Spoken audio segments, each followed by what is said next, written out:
You're watching Cobb County's Government Access Channel, TV 23.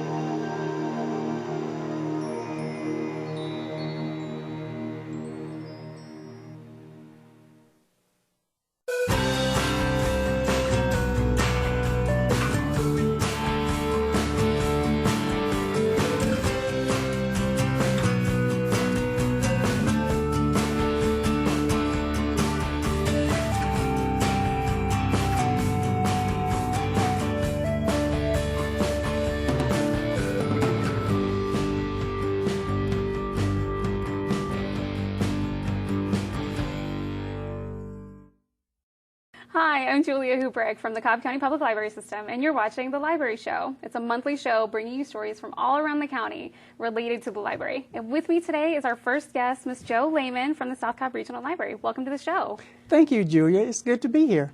Now, you are the branch manager at the South Cobb Regional Library, but you also have an important task. You're on a special committee, right? Yes, it's the Multicultural Programming Committee for the Cobb County Public Library System. And you plan a lot of really exciting programs for the library system, and you have one coming up. Can you tell us about it? Yes, we're having our third annual African American Month celebration at the Central Library on Saturday, February 9th at 2 o'clock p.m. Scheduled performances include Mr. Raven Durr, the Platinum Steppers from the South Cobb High School, and the Al Burroughs Utility Drummers. Is going to be an exciting program. We had a similar lineup last year, and it was a great show. Are you expecting a really good turnout this year? We're expecting a really great turnout this year, just like last year, but we're expecting to have more people this year. Now, there's another really exciting program coming up also on February the 9th, and that's the dedication of the Hattie Gaines Wilson Youth Services Department downstairs at the Central Library. And that will be on the same day at 1 o'clock. And for that, we're honoring Hattie Gaines Wilson, who was a really important member of the library's history.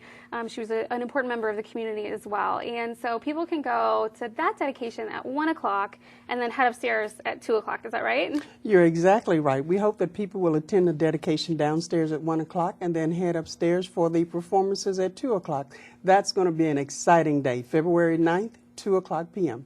Great. Thank you so much. And in addition to those two programs that we talked about, there are also film festivals, there are special story times, there are all kinds of programs at the library system in celebration of African American History Month. And you can find information about all of those online at www.cobbcat.org. Thank you so much for being here today. Thank you, Julia. Coming up after the break, we've got more of the Library Show. Stick around.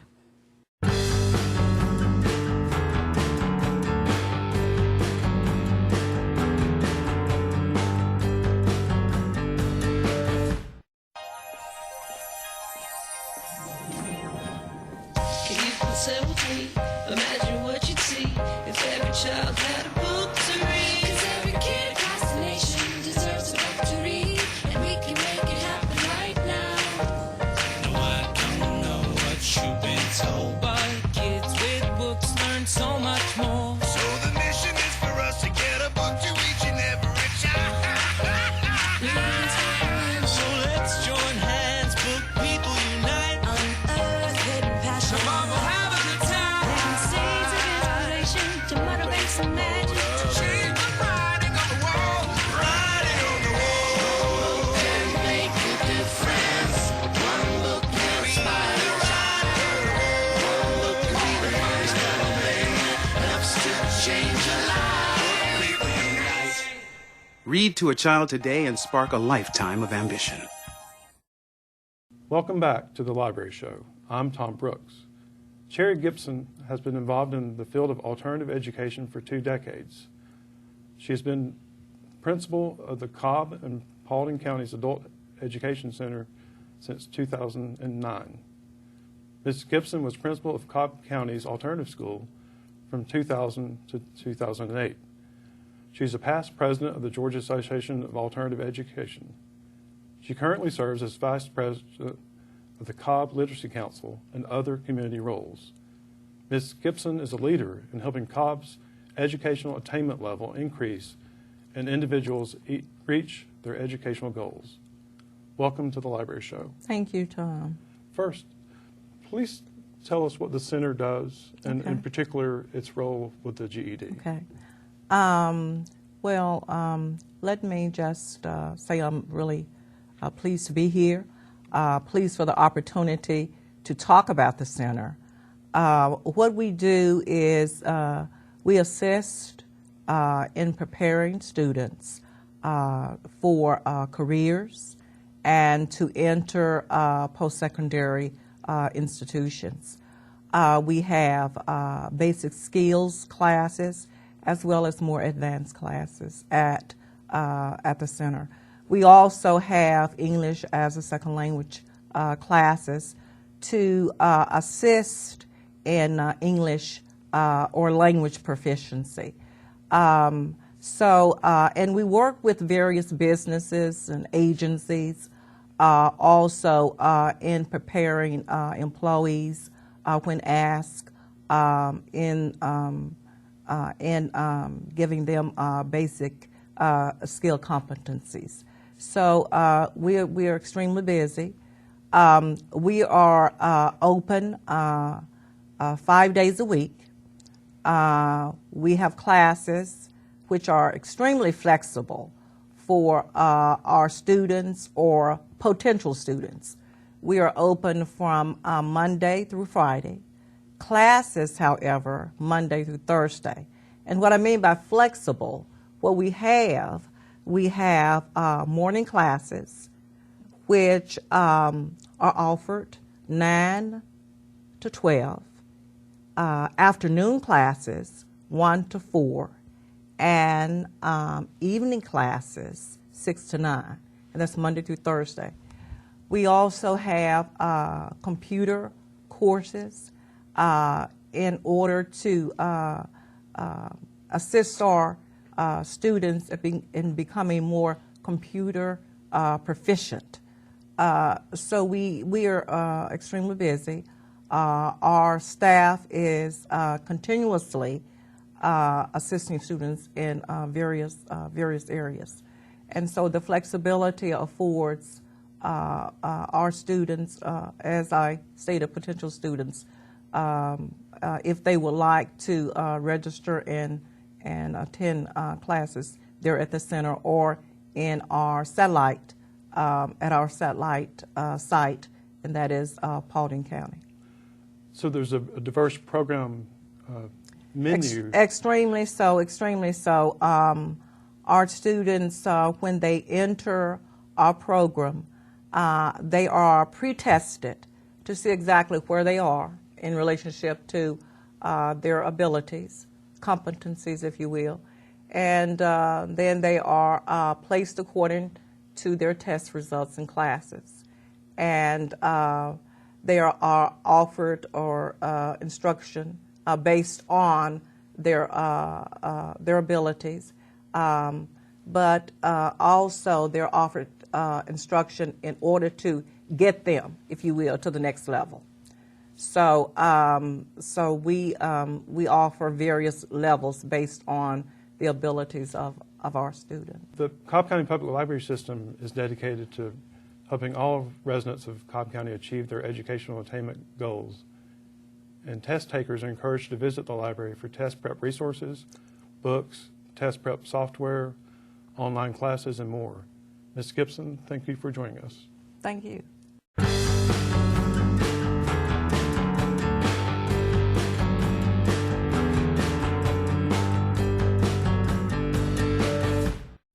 Thanks for calling the GED Pep Talk Center. Jerry Stiller speaking. Your level 7 in-your-face pep talk. I can keep pushing you. Believe me, I'm good at it. But at some point, you're going to need to start pushing yourself. See, once you've got your GED diploma, you'll feel so good about yourself. You tell them. You can't change your past, but you can definitely change your future. That makes me so happy, I'm ready to bust out a dance. Mr. Trejo, can I transfer this guy to you? My gentle technique isn't really working. You need something a little more persuasive.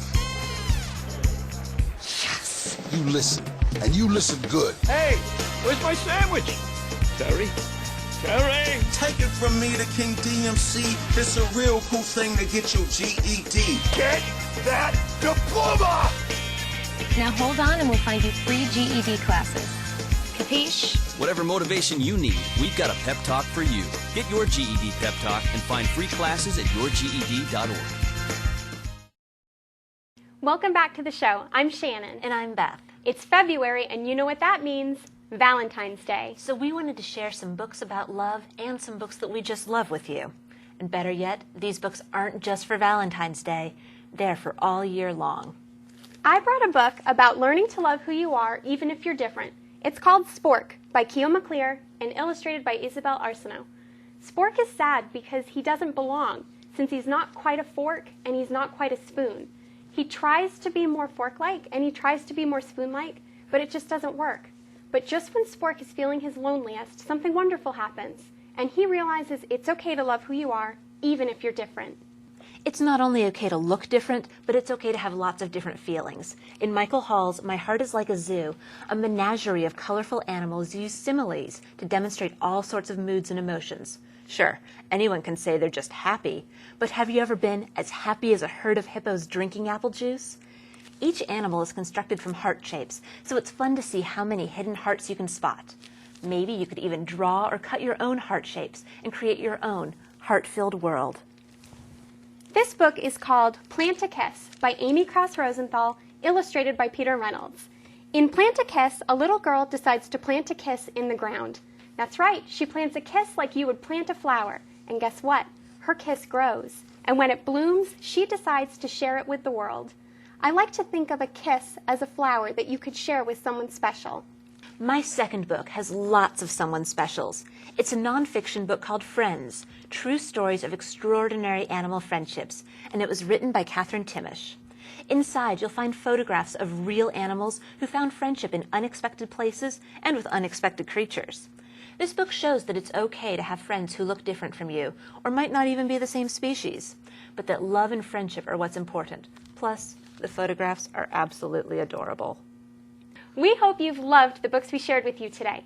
Visit your local Cobb County Public Library to find these books and other great books too. Or visit us online to find a list of books that you'll love. Stay tuned after the break to learn about a wonderful children's program.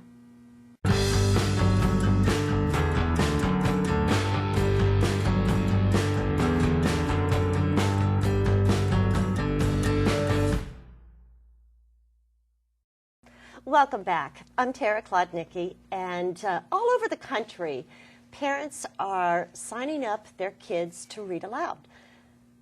Not to parents, not to teachers, not to their fellow schoolmates, but to a dog. With us today is Lisa Poole, and she is with the CAREing Paws organization, and here in Cobb County, children have been reading to dogs with great success. Lisa, tell us about what it's like in a normal reading or CAREing Paws session. Well, in the session, we usually have a 1-hour time that is slotted at the library, and within that there's a 15-minute session for a child to read to the dog. So we set up a blanket like the one that Buck here is laying on. We have a few books with us, but usually the children will pick out a book that they want to read to the dog, and they'll come in, they'll meet the dog, they might introduce themselves, their age, what grade they're in, maybe what school they go to, what kinds of things they like, and I share a few things about what Buck's favorite hobbies are, and then they get in and they start reading. Well, what makes a dog so special about doing this? Well, I think a lot of it goes to, you know, a lot of children have a pet at home already, but they've never really thought about the relaxing feeling that they get being around that animal while they're reading, and it's just some different venue, because so many of them will say, "Hey, Mom, I have my dog at home. I could read to my dog at home." And it's a revelation that they've never really thought of doing themselves, and it kind of takes them out of the moment of stress. A lot of them feel a little bit nervous about reading out loud to strangers, but a pet isn't really a stranger. Everybody loves a dog. Or we also have cats in our program too, so they could read to a cat as well. Mm-hmm. Who started this program? Well, this program actually, there's pictures that we have in our training materials that go back many, many years. There's people that are actually instructors and teams now that were reading to their dogs when they were small children. But the program started in 1998, and it was in Salt Lake City at the library there. And there were some people that also did therapy work that thought this would be a terrific idea to pair up the children with a dog to read to. Buck, Buck. Hey, Buck. And this is Buck, who's with us here today. Buck reads at the Powder Springs branch. Mm-hmm. And all of our animals, we actually are part of a registered therapy organization. So CAREing Paws is kind of an affiliate of the National Reading Education Assistance Dog Program that came from out of Salt Lake City. And it's actually an international program now. And it's had wild success in schools, libraries, bookstores also use this program. And there's even some Girl Scout and Boy Scout troops that engage with the reading dogs and work towards getting reading patches. Tell us about one of your success stories. Well, it's in Powder Springs Library. I actually started reading there about 3.5 years ago with a former reading dog that I had. And I had a little guy that was in the 1st grade that came in, and his name is Jordan. And he's now in the 4th grade, and he still comes and reads to my dog. And he was one of these readers that if he could get his shoe off and scoot across the floor while he's reading, I don't know how you could read. I couldn't keep up with the words on the page a lot of the time. And so we'd set him down so that he couldn't move around so much and read. But now he's in the 4th grade, and he has started writing, and he has written a composition at his school where he goes. It won 1st place at his school. It went on to the district competition, and he won 1st place for Cobb County district, and now his composition is going to the state level. And if it does very well, which I suspect it will, it's about basketball, his favorite activity. It might go to the national PTA competition that they have through the schools. Oh, that's fabulous. That is so exciting. And he's also videotaped. He was a star a year ago in a 2.5-minute video that was sponsored by Better World Books about this specific reading program and the success from his perspective. And he was just a little rock star. Now, what if somebody has a dog or a cat that they think would be good for this program? How would they get started? Well, the first thing is the animal needs to be a registered therapy animal, and what that means is that a national registry organization such as Therapy Dogs Incorporated or Pet Partners would evaluate the pet for suitability as a therapy animal in general. They need to have basic obedience skills, which Buck, I think he smells something up here. Buck, Buck. Buck, Buck, the sight hound is watching here. But that is the thing. And you can find a lot of information on our website. It's careingpaws.org, and that's CAREingpaws.com. And CARE stands for Canine and Cat Assisting Rehabilitation and Education. So we do both. Oh, he's wondering when the story's going to start. All right, well, thank you so much, Lisa. Now to our next segment. Thank you.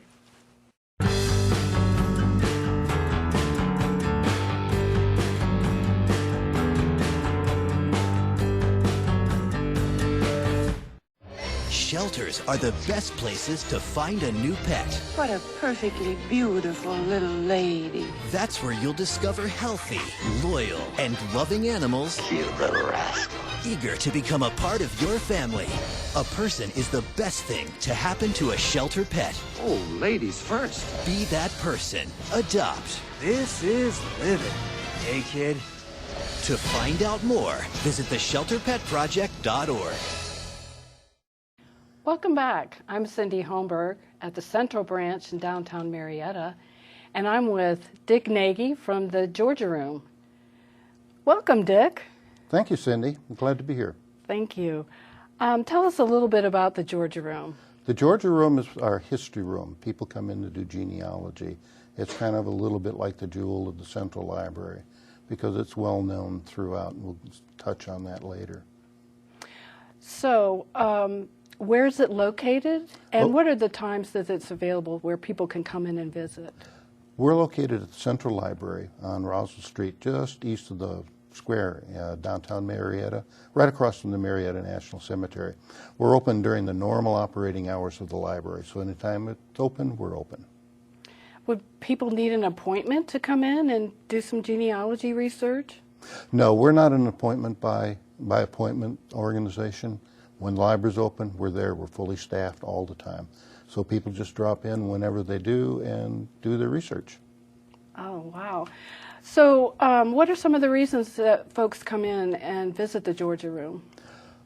People come in, they may want to see the map collection that we have, the topographical maps, the historical maps. Some people come in and want to do military history. We've had an extensive collection on Civil War. But by and large, the main reason people come in is they want to do their family history. And we have an excellent collection for that. I bet there's some hidden gems in the Georgia room. Tell us about those. Actually, yes, we do. We have some. One is the vertical files, which isn't a best-kept secret, but not too many people use it. But we have newspaper clippings going back to the turn of the last century. And this is immediate history of many events, such as the Leo Frank case back at the turn of the last century. So we have direct reporting of events that happened back then. And then we have local history items, such as the local black church that was being rebuilt in the Vinings area, and telling a little bit about the history of that church. So we have a lot of interesting things in the vertical collection. We also have our oral history, which is produced by the Department of History at Kennesaw State University. And they've interviewed probably over 200 people in the local area.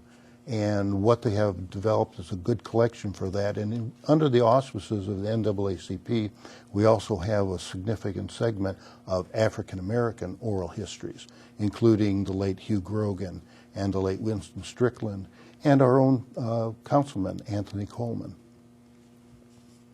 And then probably the centerpiece, and which is probably not really seen because it's on the website, is our Cobb African American Connection, which is a group of databases and search routines that we have put on the website to help people do their African American history.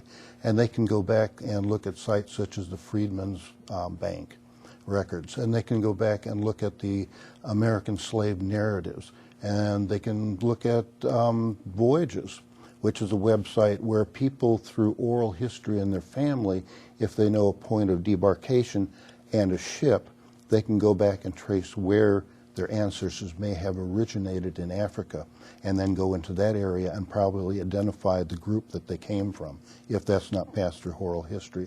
So we have quite a few resources for there, as well as local resources such as Zion Baptist Church and the King Center, so people can come in and do additional research for the African Americans can do additional research. Is there anything else that you'd like to share with the viewers? Well, one thing that we have available, many people come in to do research. We may not have materials in the library. So we have the ability for people who are members of the library to process what's called interlibrary loans. And for people meeting the resources, they process their credit. And if it's possible, we bring it in from another library, and they can view it right there in our library and go through the materials. And then it's held there probably for 2 to 3 weeks, and they can use them at their leisure as they can come in to review them. Well, thanks so much for being here today, Dick. Don't go away. There's more to come in just a moment.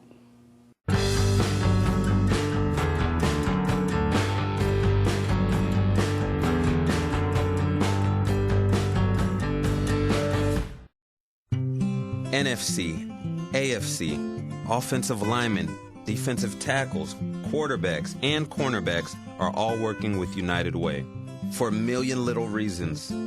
The kids of our communities. To ensure their academic success all the way to graduation day. You see, it takes about 12 years to create a graduate, but it takes the same time to create a dropout. And the difference between a kid becoming one or the other could be a professional athlete, or it could be you. Studies showed the earlier we get to kids, the better their chances. So become a United Way volunteer reader, tutor, or mentor, and make a difference in the life of a child, for the life of that child. Give. Advocate. Volunteer. Live united. Join your favorite NFL players. Take the pledge. Go to unitedway.org. Thanks so much for joining us here on The Library Show. Find more information about what you've seen here on our website at www.cobbcat.org. We'll see you next time.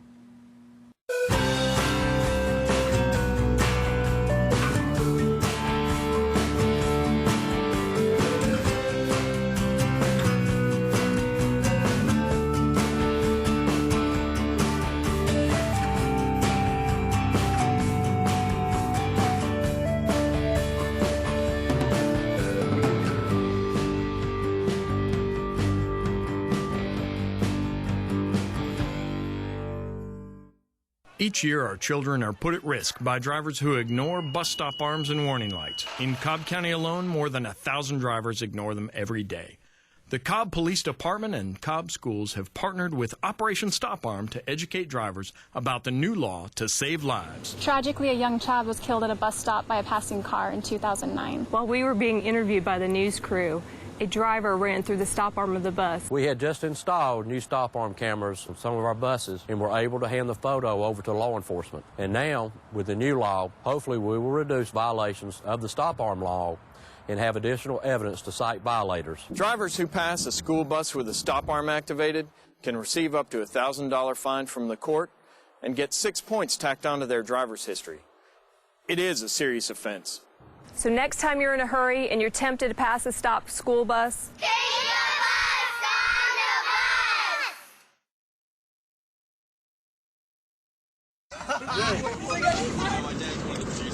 The average text takes your eyes off the road for nearly 5 seconds. Stop the texts. Stop the wrecks. Visit us at stoptextstoprex.org. Here we go. We're gonna make some juice. Looks good. You ready to try it? Challenge your kids to be active and eat healthy. It's okay. Okay. She took another sip. You saw it? Search We Can for ideas on how to get healthy together.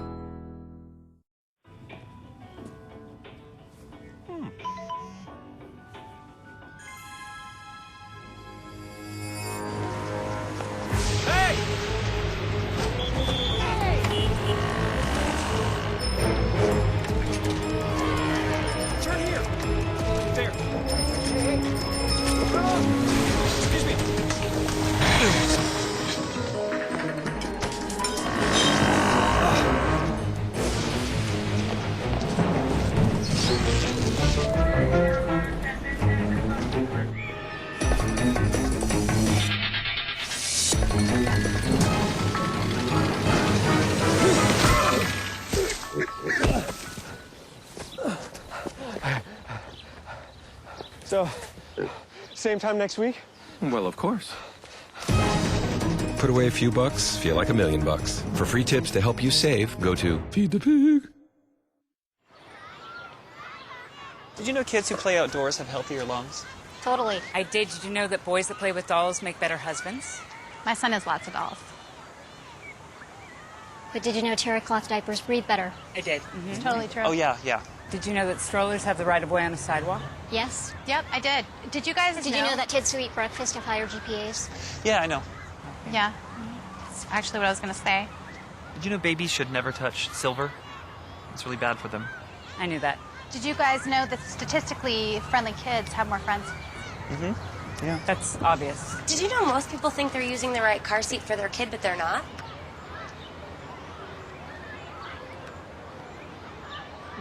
Parents who really know it all know for sure that their child is in the right seat at the right age and size. Visit safercar.gov/the right seat to make sure your child is protected. I'm putting that on my blog. I just put it in mine.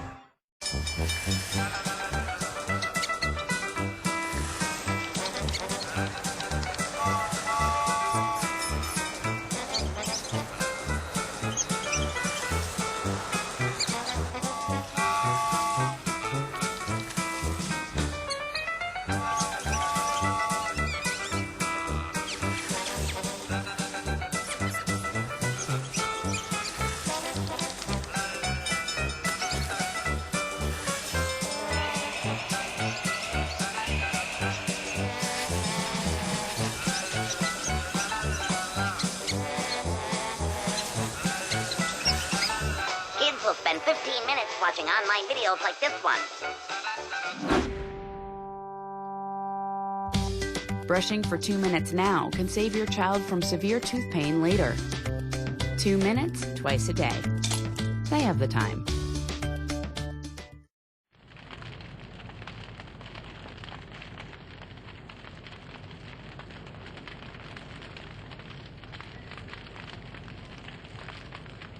Only you can prevent wildfires.